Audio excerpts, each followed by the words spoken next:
ఒక ముస్లిం అయి ఉండి మీరు చెప్తున్నారు, నేను ఎక్కడ చూసా అది దక్షిణామూర్తికి పూజ చేసుకోండి ఎస్ ఇవన్నీ చెప్తుంటే నేను ఆశ్చర్యపోయా, ఎస్ సార్. ఇదేంటి గురుగారు ఇట్లా చెప్తున్నారు అని. నేను తెలుగు యూనివర్సిటీలో కూడా క్లాసులు చెప్తానండి. అవునా? ఎంఏ జ్యోతిష్యం నేను పాస్ అయ్యాను. MA okay. జ్యోతిష్యం ఫస్ట్ క్లాస్. నేను అక్కడ క్లాసులు కూడా చెప్తానండి. ఆ, చాలామందికి నేను ఇక్కడ ఇప్పుడు చాలామంది అంటే గొప్ప కాదు కానీ Right, చాలామంది ఈ ప్రాక్టీసింగ్ జ్యోతిష్యులు అందరూ నా దగ్గర చదువుకున్న వాళ్ళు చాలా వరకు. Wow, super. ఇది చదువుకి క్యాస్ట్కి సంబంధం ఉండదు. Right right. ఈ జ్యోతిష్యం ప్రకారంగా ఇట్లా రెమెడీస్ పంతులు గారు అయ్యవారు చేయాలి.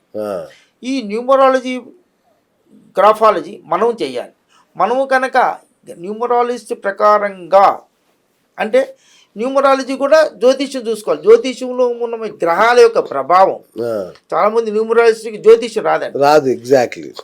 జ్యోతిష్యంతో పాటు న్యూమరాలజీ లింక్ నేను ముందే చెప్పాను. జ్యోతిష్యం తల్లి లాంటిది. ముందు జ్యోతిష్యం తెలిసి జ్యోతిష్యంలో మీ గ్రహాలను బట్టి సపోజ్ మీకు రెండో మ్యారేజ్ అవుతుంది అనుకోండి. సపోజ్ రెండో మ్యారేజ్ కాకుండా ఉండటానికి న్యూమరాలజీలో సెట్ చేయాలి మీ నేమ్. అదే మీరు జ్యోతిష్యంలో మీకు రెండో మ్యారేజ్ లేదనుకోండి, అదే 35లో చేశారనుకోండి, ఇక్కడ పేరు వాడికి ఎట్టాకు సెకండ్ అఫేర్ కానీ సెకండ్ మ్యారేజ్ కానీ ఉంటుంది.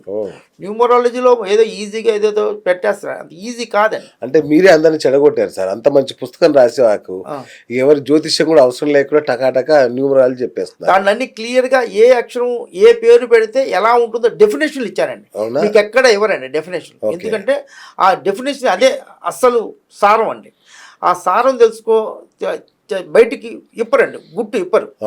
నేను అందరూ బాగా, ఎందుకంటే చాలామంది ఇది అవుతున్నారు కాబట్టి చాలామందికి ఈ సబ్జెక్ట్ బాగా వెళ్ళి ఇప్పుడు ఎవరైనా కూడా నేను మహా అయితే రోజుకి 10 మంది చెప్తానండి.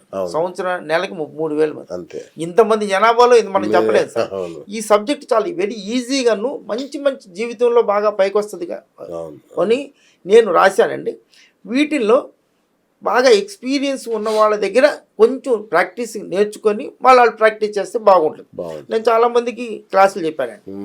ఇలా జ్యోతిష్యంలో మన చార్టును బట్టి మన డేట్ ఆఫ్ బర్త్ను బట్టి నేమ్ సెట్ చేయాలి. ఓకే. ఆ నేమ్ని గ్రాఫాలజీ రూల్స్ ప్రకారంగా రాయగలిగితే అద్భుతమైన అదృష్టం పడుతుందండి. అవునా? ఎస్. మీరు గ్రాఫాలజీలో మీ రైటింగ్ని సెట్ చేసుకోవటం వల్ల కొంతమందికి డబ్బులు వస్తాయండి, లక్షలు సంపాదిస్తారు, డబ్బులు ఏమి మిగలవండి. 6 అనే అక్షరం కరెక్ట్గా రాయగలిగితే వాడు చాలా బాగా ఉంటుందండి. ఓకే. తర్వాత 6 అనే అక్షరం కరెక్ట్గా రాస్తే ఫైనాన్షియల్ డిసిప్లిన్ ఉంటుందండి. ఓకే. కొంతమందికి చాలా ఎంబీఏ చదువుతారు, లేకపోతే బిజినెస్ స్కూల్లో చదువుతారు, కానీ కరెక్ట్గా మేనేజ్మెంట్ చేసుకోలేరు. వాళ్ళు కనుక YGJZ అనే అక్షరాలు కరెక్ట్గా రాయగలిగితే వాళ్ళకి మేనేజ్మెంట్ వస్తుందండి. ఓకే సార్, ఒక బేసిక్ ప్రశ్న. చెప్పండి. ఇప్పుడు కాలం మారిపోయింది. ఎస్. ఊర్లలో పెంటయ్య రామయ్య కూడా ఫోన్లోనే ఏబిసిలు కొట్టేస్తున్నారు. మనం అయితే కంప్యూటర్ తప్ప పెన్ను ముట్టుకున్న దాఖలాలు లేవు. ఈ ఇప్పుడు ఎట్లా పనిచేస్తుంది సార్ ఇది? అందువలనే ప్రతి ఒక్కళ్ళకి ఇప్పుడు టెన్షన్. ఎల్కేజీ పిల్లోడికి కూడా టెన్షన్. ప్రతి ఒక్కళ్ళకి టెన్షన్ లైఫ్ అంతా ఇదిగా ఉంటుంది. ఇదివరకు అంత టెన్షన్ ఉండేది కాదు సార్. అక్షరాలు రాయాలండి. ప్రతిరోజు ఒక పేజీ, ఒక హాఫ్ పేజీ అన్నా రాస్తే వాళ్ళ మైండ్ సెట్ అవుతుందండి. సంతకం కూడా డిజిటల్ సిగ్నేచరే అవుతుంది. సిగ్నేచర్ కూడా కొంచెం రాయాలి సార్. ప్రతి ఒక్కళ్ళు ఎన్ని పనులు ఉన్నా సరే వాళ్ళు కొంచెం బాగా జాగ్రత్తగా ఒక పేజీ రాస్తుండే, పేజీ కాకపోతే టైం లేకపోతే హాఫ్ పేజీ అన్నా రాయాలి, వాళ్ళ పేరన్నా రాయాలి, వాళ్ళ సిగ్నేచర్ అన్నా చేస్తే అప్పుడు బ్రెయిన్ యాక్టివేట్ అవుతుందండి. చాలామందికి ఇప్పుడు కాన్ఫిడెన్స్ లేదండి, మోటివేట్ అవ్వటం లేదు. చాలామంది ఇంట్రావర్ట్గా ఉంటున్నారు, ఎవరితో కలవటం. ఇవన్నీ కూడా దీనివల్లే ప్రభావం సార్. అసలు డబ్బులు ఎంత సంపాదించినా మాకు డబ్బులు మిగలటం లేదని అంటారు. దీనివల్లనే మీరు కనుక కరెక్ట్గా అక్షరాలు రాయగలిగితే చాలా బాగా ఉంటుంది. చాలామంది ఎంబీఏలు చదివిన వాళ్ళు కూడా 30,000కి 40,000కి జాబులు చేస్తున్నారు. ఒక్కొక్కరు బీకాం చదివిన వాడు కూడా నేషనల్ లెవెల్లో పనిచేస్తున్నారు. వాళ్ళ టీ అనే అక్షరం చాలా ముఖ్యం. టీ అనేది 95% పీపుల్ టీ అనే అక్షరం సరిగ్గా రాయలేరండి. T bar is most, T letter is most important. అలా ప్రతి ఒక్క అక్షరము, ఏ అనే అక్షరము ఒక 50 టైప్స్లో రాయొచ్చండి. ఏ అనే అక్షరం క్యాపిటల్ ఏ, ఆ క్యాపిటల్ ఏ రాసిన దాన్ని బట్టి మీ మోటివేషను సొంతగా మీ మోటివేట్ ఎలా ఉంటారు. ఓకే. సపోజ్ మీరు పెద్ద ఆఫీసర్, మీరు CEO అనుకోండి, మీరు ఏ ఒక రకంగా రాస్తే ప్యూన్ వాళ్ళు కూడా మీరే చేసుకుంటుంటారు. అచ్చా. ఓ. ఏ కనుక కరెక్ట్గా ప్రిన్సిపల్ ప్రకారం రాస్తే ప్యూను ఏదైనా అదే చేయబోయే అంటే నా పనిగా సార్ అంటాడు, మీరు చేసుకోండి సార్ అంటాడు. అలా ఏ అనే అక్షరం చాలా ఇదండి. కొంతమంది భయపెట్టకండి సార్.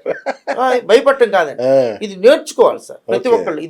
ఇది వేసుకొని నేర్చుకోగలిగితే పిల్లలకి ఇక ఏ సబ్జెక్ట్లోనూ మీకు గ్రాఫాలజీ, జ్యోతిషం, ఈ పూజలు, ఈ ఆచారం, ఈ ఆచారం ఎన్ని చేసినా కూడా ఫలితం కన్నా మీరు సొంతగా నేర్చుకొని గ్రాఫాలజీ ఎవరైనా కానీ 14 సంవత్సరాలు నిండిన పిల్లవాడు మంచి గ్రాఫాలజిస్ట్ దగ్గరికి వెళ్ళి గ్రాఫాలజీ ప్రకారంగా అక్షరాలు ఎలా రాయాలో తెలుసుకొని తర్వాత సిగ్నేచర్ని డిజైనింగ్ చేయించుకొని ఆ సిగ్నేచర్ అలా చేయగలిగితే చాలా గొప్పగా ఉంటుందండి. మీరు ఎన్ని పూజలు చేసినా ఇంట్రావర్ట్ ఉన్నవాడు ఇంట్రావర్ట్గానే ఉంటాయండి. మీరు లెటరింగ్ రాపిగలిగితే వాడు చాలా బాగా ఉంటుందండి. అదే అలా కరెక్ట్గా ప్రతి ఒక్కళ్ళకి గ్రాఫాలజీ అంటే 95 ముందు మేమంతా రాకముందు అంత న్యూమరాలజీ ఉండేది కదా, జ్యోతిష్యం ఉండేది. 90s నుంచి కొంచెం ఇది వచ్చింది. ఇప్పుడు న్యూమరాలజీ సహాయం తీసుకుంటారు. అలాగే ఇంతవరకు గ్రాఫాలజిస్ట్ లేరండి. మీరు వరల్డ్లో కొట్టినా కూడా టీవీ చాలా తక్కువ మంది ఉన్నారు. జ్యోతిష్యము, న్యూమరాలజీ, గ్రాఫాలజీ, పామిస్ట్రీ తెలిసిన వాళ్ళు నేను ఒక్కడే. అలా కనుక పామిస్ట్రీ కూడా చెప్తారా? నేను ఒరిజినల్గా ఐఎమ్ పామిస్ట్, ప్యూరోస్ పామిస్ట్రీ నేను చదివాను. అది ఇప్పుడు ఆ బుక్కే అవైలబిలిటీ లేదు. పెద్ద బుక్ ఉండేది, చాలా గొప్ప బుక్. మా మాస్టర్ నాకు నా టాలెంట్ చూసి ఆయన నా చేత జాతకం చెప్పించుకొని బీకామ్లో ఆయన నాకు ఇచ్చాడు. మీ దగ్గర ఉందా? మీ దగ్గర ఉంటే దొంగతనానికి ఎవరు అది పాపం లేదు. నేను మాస్టర్కి ఇచ్చేసాను, మాస్టర్కి పిల్లలు లేరు, అది పాపం ఏదో అయిపోయింది అన్నట్టు. అలా గ్రాఫాలజీ అనేది మీకు సర్వము వస్తుందండి. దీంట్లో నేను హెల్త్ అండ్ హ్యాండ్ రైటింగ్ అనే ఒక కాన్సెప్ట్ చేశానండి. మన ఆరోగ్యంకి మన హ్యాండ్ రైటింగ్కి చాలా సంబంధం ఉంది. మన హ్యాండ్ రైటింగ్కి మన మోటివేషన్కి చాలా సంబంధం ఉంది. అసలు చాలామంది భార్యాభర్త కలిసి ఉండలేదండి, దానికి హ్యాండ్ రైటింగ్కి సిగ్నేచర్కి సంబంధం ఉందండి. అది ఎస్ సరిగ్గా రాయలేని వాళ్ళు కొంతమంది భార్యాభర్తలు ఒక ఇంట్లో ఉన్నా కూడా ఏదో ఉండటం కోసం, పిల్లల కోసం ఉండటమే కానీ ఒకరొకరు రూమ్ లో ఉంటున్నారు ఇప్పుడు ఉంటున్నారు. వాళ్ళు కనుక ఎస్ అనే అక్షరం కరెక్ట్గా రాయగలిగితే, ఎస్ అనే అక్షరం కూడా 95% కరెక్ట్గా రాయలేడు సార్. అలా ఎస్ అనే అక్షరం కరెక్ట్గా రాయగలిగితే అసలు ఎందుకండి 90% ఆఫ్ ది ఫ్యామిలీ ప్రాబ్లమ్స్ వాళ్ళ సిగ్నేచర్, వాళ్ళ హ్యాండ్ రైటింగ్ మార్చడం వల్ల వాళ్ళ ఆలోచన విధానంలో మార్పు వస్తుందండి. ఎన్ని ప్రాబ్లమ్స్ అన్నీ కూడా మన ఆలోచన విధానమేనండి. మన ఆలోచన విధానాన్ని మార్చగలిగిందే గ్రాఫాలజీ. మన యాటిట్యూడ్ని, మన దీన్ని, మన ఇతరులతో మన సంభాషించే దాన్ని మార్చగలిగింది సిగ్నేచర్ అండి.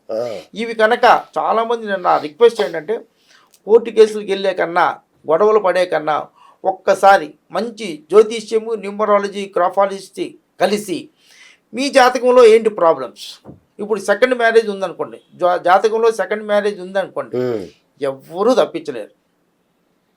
మనకి ఏమున్నా ఎవరు తప్పించలేరు. అవును, దాన్ని గ్రావిటీ తగ్గించవచ్చు. నేను ఒకసారి చదివాను, రమణ మహర్షి గారు ఆయన శిష్యుడితో వెళ్తూ ఆయన గోసి కట్టుకుంటుంటాడు. గోసి కట్టుకుంటుంటే అది బయలుదేరేటప్పుడే ఒక గోసిలో నుంచి ఒక గుడ్డ చించి శిష్యుడికి ఇచ్చి పట్టుకోరని ఆయన మామూలు గోసి పెట్టుకుని వెళ్తారు. కొంత దూరం వెళ్ళాక రమణ మహర్షి గారికి బొట్టిన వేలికి దెబ్బ తగిలింది, రక్తం కాలింది. అప్పుడు అది గుడ్డ తీసుకొని కట్టరా అని కడతారు. అప్పుడు శిష్యుడు అడుగుతారు, సరే గురువుగారు మీకు దెబ్బ తగిలిందని ముందే తెలుసు కదా, మరి ముందే దాన్ని ఆపుకోవచ్చు కదా అని అంటాడు. ఆపటం మన చేతుల్లో లేదు, దాన్ని తగ్గించే గుణం ఉంది, అందువల్ల మన జాగ్రత్తగా అప్పుడు గుడ్డ లేదు కదా, అందుకని నేను ముందు గుడ్డ ఇచ్చాను, అది కట్టుకుంటే సరిపోతుంది. That is remedy. పర్ఫెక్ట్గా చెప్పారు. నాకు నిజంగా ఇన్ని రోజులు అర్థం కాలేదు, ఎవరు చెప్పినా అర్థం కాలేదు, ఇప్పుడు అర్థమైంది. దాని ఇది గ్రావిటీ అయితే సెకండ్ మ్యారేజ్ అయితే సెకండ్ మ్యారేజ్ అవ్వాల్సిందే, ఎవరు తగ్గించలేరు. ఎన్ని పూజలు చేసినా ఎన్ని చేసినా కూడా పరిహారాలు గిరిహారాలు ఏమన్నా దాన్నే ఒక ఎక్స్ అనే అతనికి సెకండ్ మ్యారేజ్ ఉందనుకోండి, ఆ భార్యతోనే ఆయనకి ఏదన్నా మంచి దేవాలయంలో మంచి ముహూర్తం చూసి మళ్ళీ మ్యారేజ్ చేసామనుకోండి, ఆయనకి ఎట్టకి సెకండ్ మ్యారేజ్ అయినట్టే, ఇక దోషం పోతుంది. అలా తెలివిగా రెమెడీ చేయాలి. మొదటి భార్యతోనే అరటి చెట్లు అవన్నీ కాదు సార్, అది ఏదో చెప్తూ ఉంటారు, అవన్నీ కాదు. ఆచరిస్తున్నారు సార్, ఆచరిస్తున్నారు. ముసలి వాళ్ళతో పెళ్లి చేస్తున్నారు, వేలు ఫీజులు తీసుకుంటారు. కాదు సార్, అతనికి పెళ్ళి అవ్వాలి అంటే సెకండ్ మ్యారేజ్ అవ్వాలి అంటే ఆ ఫస్ట్ మ్యారేజ్ మంచి ముహూర్తం ఈజ్ మోస్ట్ ఇంపార్టెంట్. రైట్. ముహూర్తంతో పాటు marriage date is most important. నా గ్రంథంలో చాలా బాగా రాశాను సార్. మీరు ఆ బుక్లో వివాహ తేదీలు చాలామంది డైవర్స్లు ఇవన్నీ జరగడానికి marriage date is most important sir. Marriage date బాగా లేకపోతే అంటే ఆ డేట్లు ఏ డేట్లని మీరు అడగొచ్చు. నేను ఇదివరకు టీవీలో చెప్పాను కానీ ఇప్పుడు కొంచెం మెచ్యూరిటీ వచ్చి చదువుకున్న వాడిని పెద్దవాడిని కాబట్టి ఆ డేట్ చెప్పాను అనుకోండి, అరే నా డేట్ అదే అని మానసికంగా ఇబ్బంది పడతారు. కరెక్ట్. అవును. అందువల్ల ఆ డేట్లు కొంచెం జాగ్రత్తగా ముహూర్తంతో పాటు డేట్ ఈజ్ మోస్ట్ ఇంపార్టెంట్.